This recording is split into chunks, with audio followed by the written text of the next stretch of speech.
Reasons why you will want to make an intelligent and deliberate housing choice. Housing decisions goes far beyond the effect on your pocketbook. To ensure that your housing choice align with your financial situation. This includes considering mortgage rates, property taxes, maintenance, costs, and other related expenses. Number 2, it determines the availability of shopping, cultural, and entertainment activities near you.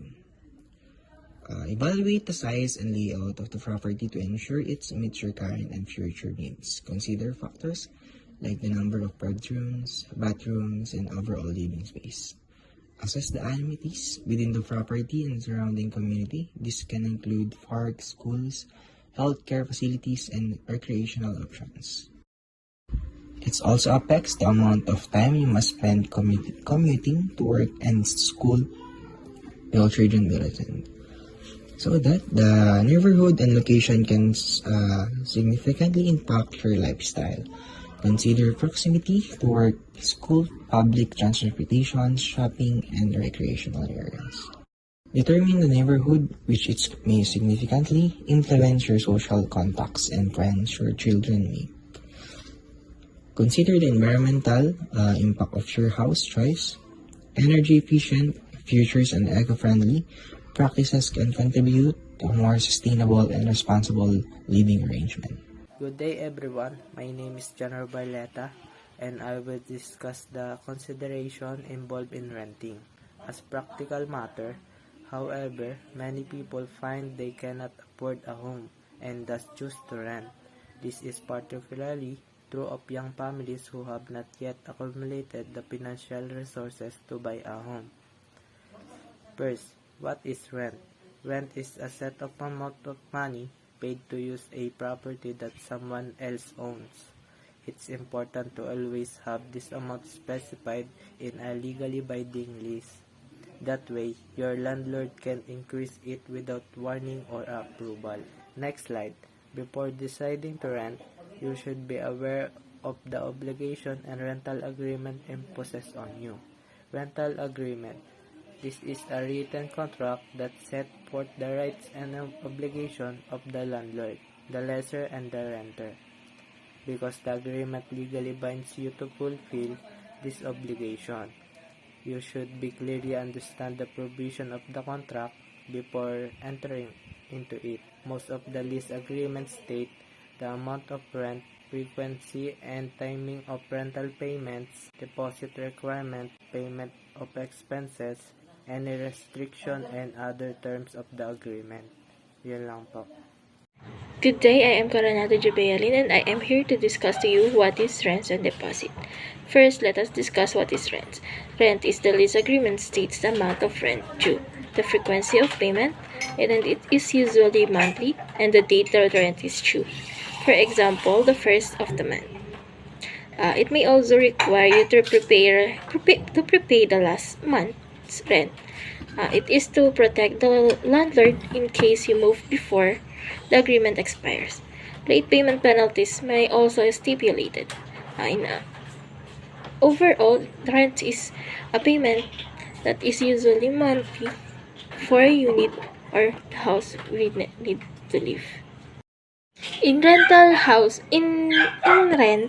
we have types of rental housing. First is the formal and informal.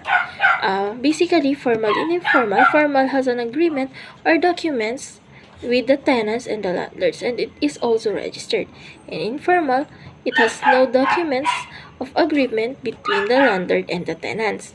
Next is the market-driven, which means it is provided by individual owners or institutions or private house rentals. And it is without any assistance or aid from the government. Next is the need-based. This is more like based on the needs of different groups, like students that are far from their home, they need to rent a dorm or a house that is near from their school to be much more convenient for them when they are going to school. Next is the public. When it means to public, it is owned by the government or local authority. Lastly is the social rental housing, which means the rent is set a level below the market rates, which means it is for the low income group or to make it more affordable for the economical weaker section. Next is the deposits. Deposits may be required to provide repairs to the rental unit when you leave. The landlords often require a deposit equal to 1 month's rental. He or she has the final judgment on any amount to be refunded. So, a written statement of any damages existing prior to your occupancy may help you avoid losing the entire amount deposited when you leave. We have different types of deposit. First is the earnest deposit. This is the most important advance payment for the landlord. This is because when you have paid the earnest deposit, the house is indirectly considered yours to rent and rules out the opportunity of any others to possible to rent. Next is the security deposit. It serves as the guarantee for any conditions specified in the tenancy agreement that has agreed and set upon by both tenant and the landlord. And next is the utility deposit. If a tenant is required to pay the utility deposit separately, generally the landlord will ask them to pay before moving in to ensure there are no arrears in the future. In utility deposit, it includes the house maintenance fees such as electricity, water bills, irrigation, sewage, and other services. And the common amount of the utility deposit is half of the monthly rental. Lastly is the pet deposit. This is for tenants with pets to be charged to clean the effects of dirt or any damage caused by the pet during the rental period. Note that not all landlords allow tenants to bring pets with them to avoid the risk of damage to the furniture. What are the functions of the rental deposit? It compensates for any damages to the rental house, which means in tenancy agreement, it is the responsibility of the tenant to avoid any damages to the property, whether intentionally or not. The deposit will be used as compensation for any damage that occurs, and this is also protects the landlord from having to use their own money for repairs considering the damages were caused by the tenants. Next is the guaranteed period of the tenancy agreement, which means rental deposit serves as guarantee towards landlord for the duration of the tenancy agreement. This is to avoid the situation where the changes of tenants in a short period of time. Next is the pay of utility bill arrears. As you already know, utility bills such as electricity and water bills must be paid every month, and there are cases where irresponsible tenants let the bills arrears round up to thousands. So that's why rental deposit is more important. Lastly is accommodate any late monthly rental payments, which means it serves to cover any late monthly rental payments. With the existence of rental deposits, the landlord can use a part of the deposit to cover the arrears. That's all. Thank you. Good day, my name is Everly Rose Iseo, and I'm reporting advantage and disadvantage rental.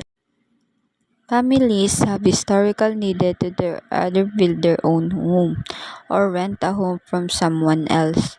Although it may not be ideal, renting does have its advantage too. For some people, renting might make more sense for their financial circumstances. First, I gonna discuss the advantage of rentals.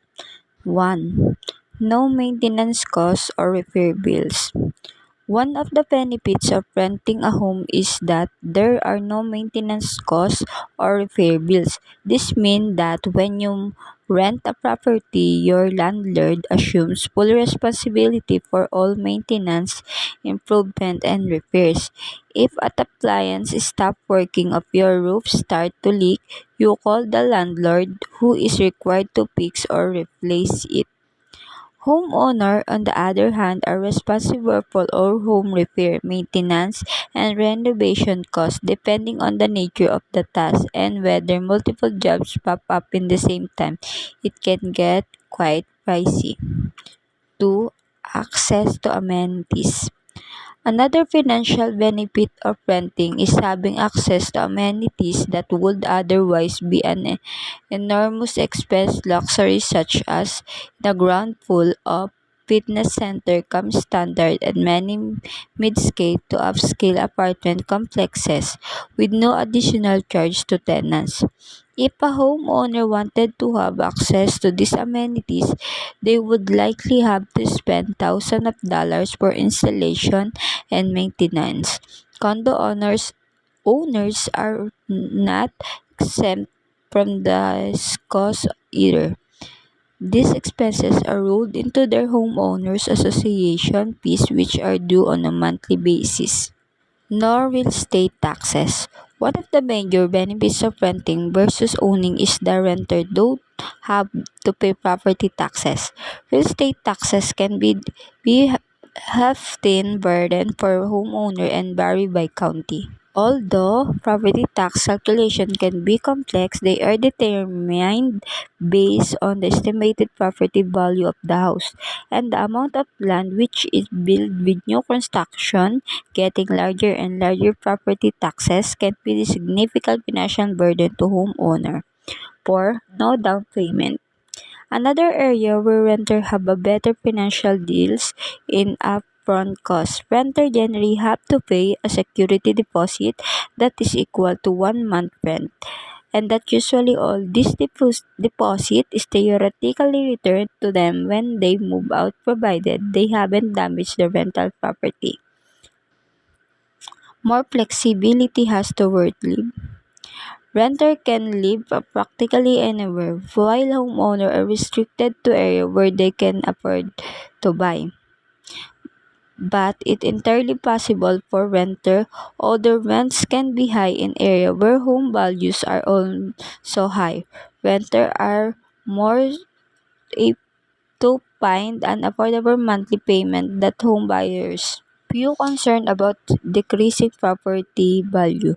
Property value go up and down. While this may affect homeowner in a big way, it affects renters substantially less, if at all.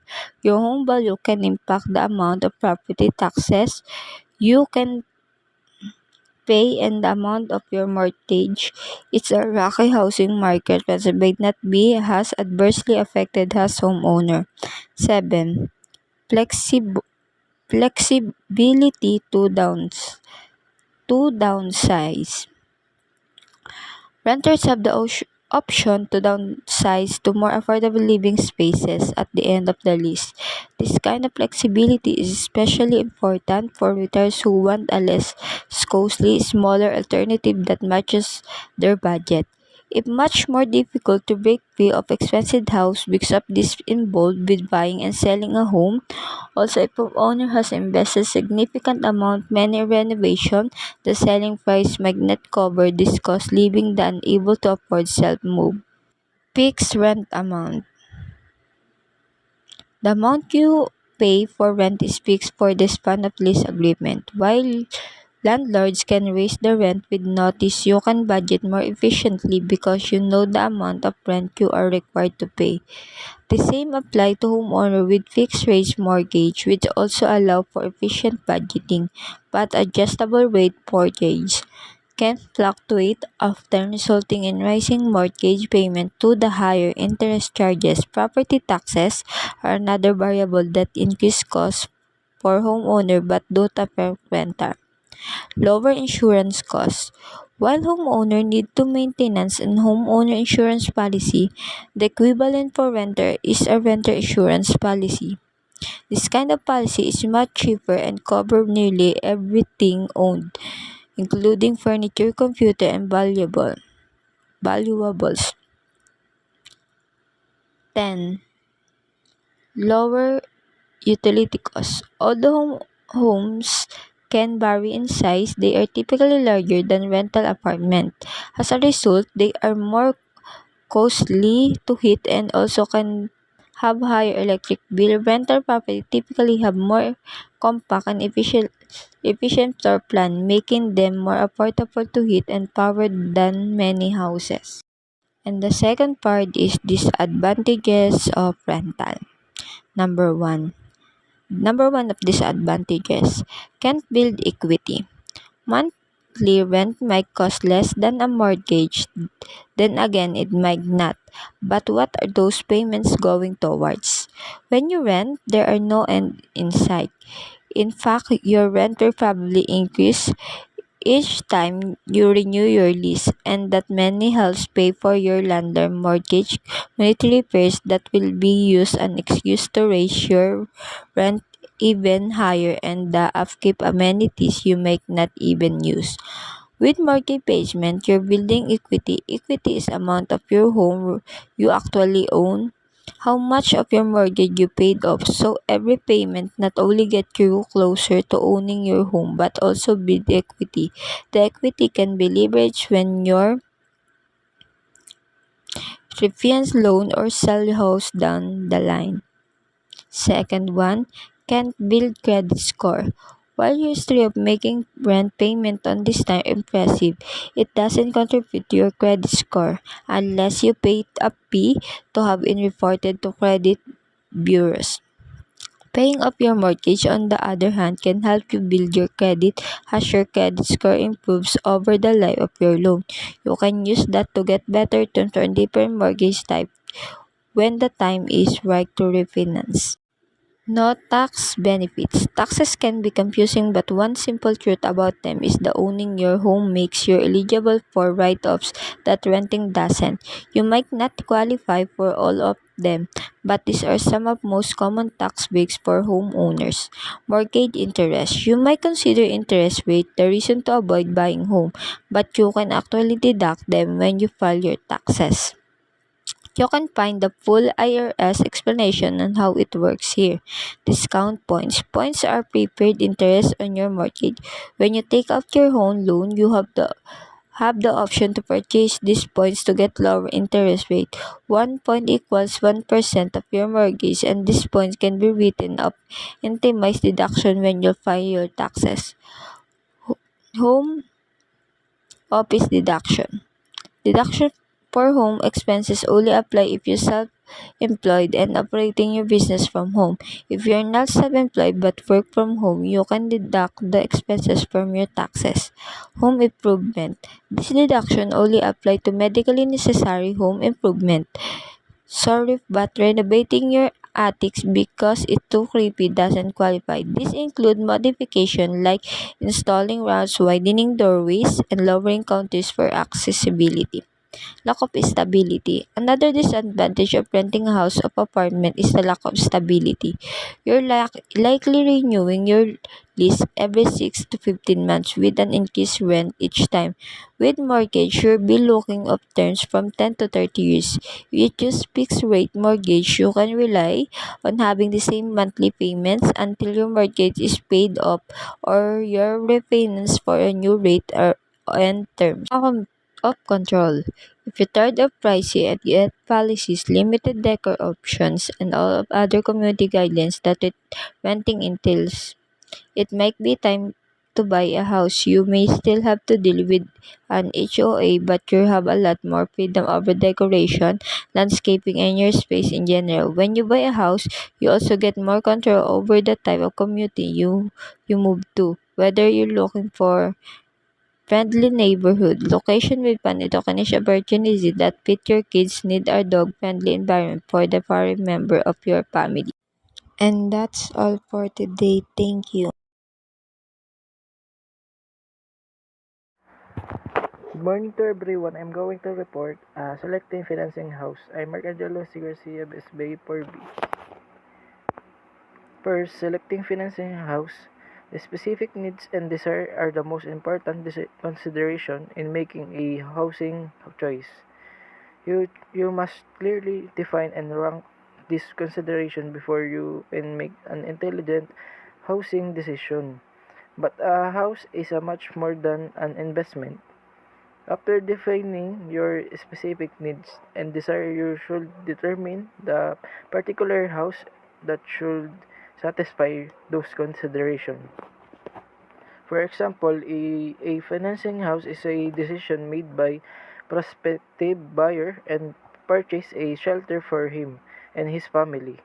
House constitute one of the basic needs of an individual other and the food or clothing. A house is bought by an individual or his comfort and safety. A location, a school. Number one is a school. A strong school system is a foundation of a desirable community. Good schools depend on strong communities, and a strong communities require a good school. This is a logic driving and renew interest in the time-honored education approach, community school. And second po natin is municipal services and other services. Important municipal services should be available like police and fire protection and hospitals.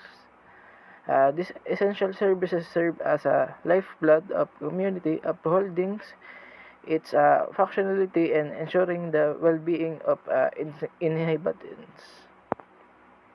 Letter B po is affordable. You must decide how much you can afford to pay a home. At the most basic level, what makes a home affordable comes down to simple math. Subtract your monthly rent or mortgage from your take-home pay, and you should have enough money to live over of life. That is very important for looking affordable house. Thank you po. Hello, my name is Myrene Javier. Ang ire-report ko po ay ang financing a house. Savings banks, savings and loans associations, mortgage companies, the Pag-ibig frequently lend money for real estate purchases. The amount you can borrow from these lenders depends on your personal financial situation, the appraised value of the property you want to buy, the location, interest rate levels, and the availability of funds. Ang mga savings banks, savings and loans associations, mortgage companies at Pag-ibig ay madalas na nagpapahiram ng pera para sa mga real estate na binibili. Ang halaga na maaari mong mahiram mula sa mga lenders na ito ay depende sa iyong personal na financial o yung iyong kinikita bilang isang individual.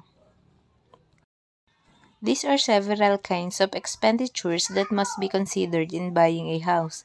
Number 1, down payment, the initial amount of cash you must invest to purchase a house.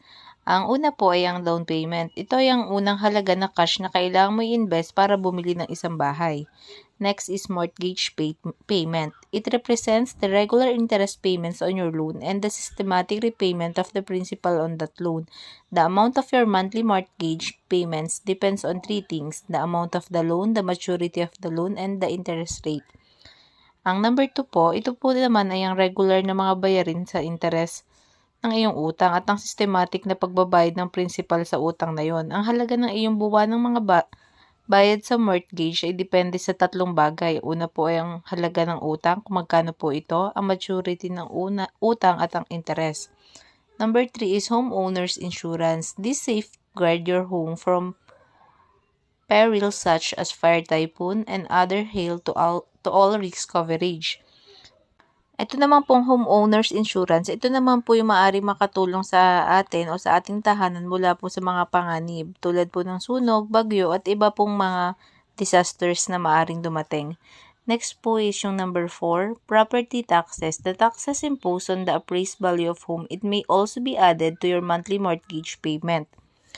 Ito naman pong property taxes, ito po yung mga buwis na ipinapataw o ibinibigay sa tinatayang halaga ng tahanan na maaaring idagdag sa iyong buwanang bayad sa mortgage.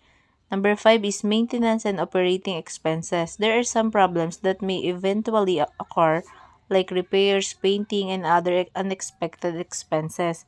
Yung number 5 naman po, ito po yung mga ilang problema na maaaring mangyari tulad po ng may nasira sa CR, sa kusina. Ito po yung mga kukumpunhin or yung pagre-repaint o pagpipintura po ng ating tahanan. Yun lang po. Thank you.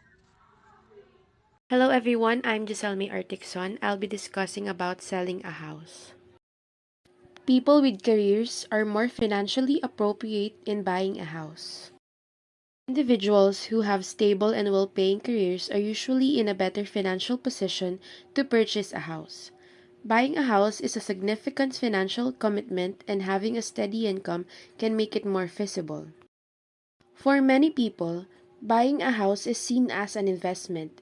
It can be compared to a language that may seem complex or unfamiliar to those who are not familiar with the real estate market.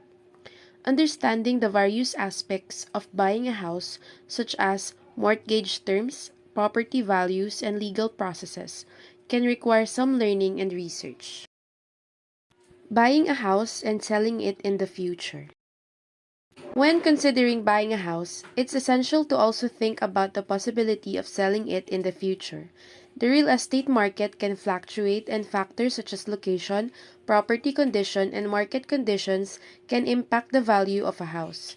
Thinking about the potential resale value can help individuals make a more strategic decision when purchasing a property.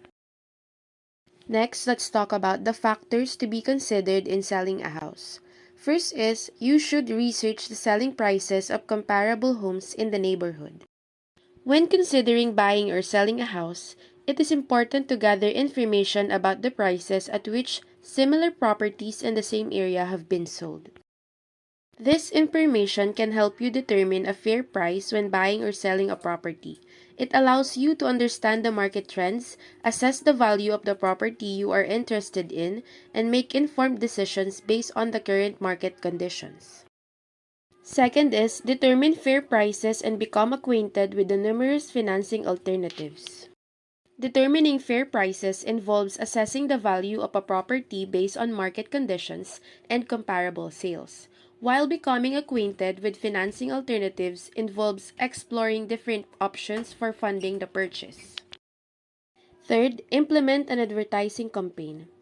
Implementing an advertising campaign involves the process of planning, executing, and managing various marketing activities to achieve specific goals and promote a product, service, or brand. Here's a breakdown of the key steps involved. First, set clear objectives. Start by defining your campaign objectives. What do you want to achieve through your advertising efforts? Next, identify your target audience. Understand who your target audience is. Next, create engaging ad creatives. Develop visually appealing and attention-grabbing ad creatives that effectively convey your message. Next, choose advertising channels. Select the advertising channels that will best reach your target audience. Next, set a budget. Determine your advertising budget based on your available resources and campaign goals. Next, monitor and optimize. Track the performance of your advertising campaign using relevant metrics and analytics tools. Lastly, evaluate and learn. Once your campaign is complete, evaluate its overall effectiveness. Number 4, deal with potential buyers. When it comes to dealing with potential buyers, it refers to the process of interacting, engaging, and addressing the needs and inquiries of individuals who are interested in purchasing a product or service. Here's a breakdown of what it entails. Number 1, responding to inquiries. Promptly and professionally respond to any inquiries or requests for information from potential buyers. Second, providing product or service details.